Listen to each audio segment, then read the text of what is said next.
Pointers are one of the most powerful concepts in C++. Learn them today so you don't struggle tomorrow. Let's begin. When we declare a variable, the computer sets aside some memory for it. But that memory isn't empty. It usually contains some random leftover data, also known as garbage value. Like here, int c is declaring a variable of type int, and memory is allocated for it with garbage value. This is the memory address. Now, when we assign a value to C, that value replaces the garbage data and gets stored in the memory. But what if instead of storing values, we wanted to store memory addresses?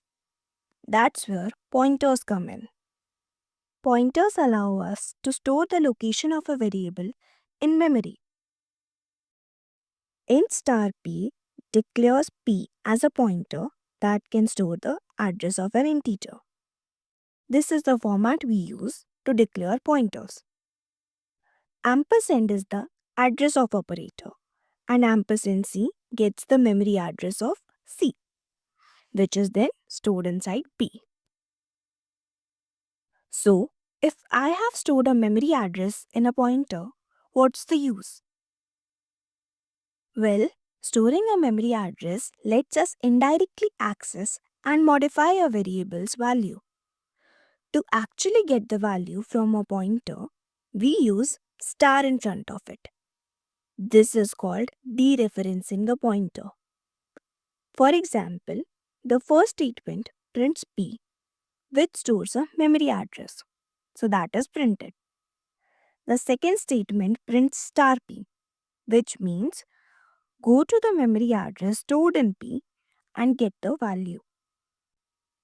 Also note that int star p declares a variable p which stores pointer to memory of type int, and star p, when used apart from initialization, accesses the value stored at the memory address stored by p.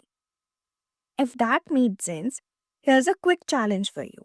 Pause the video and solve it.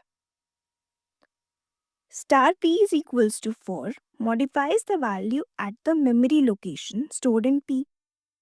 Since p points to c, the value of c is updated from 10 to 4.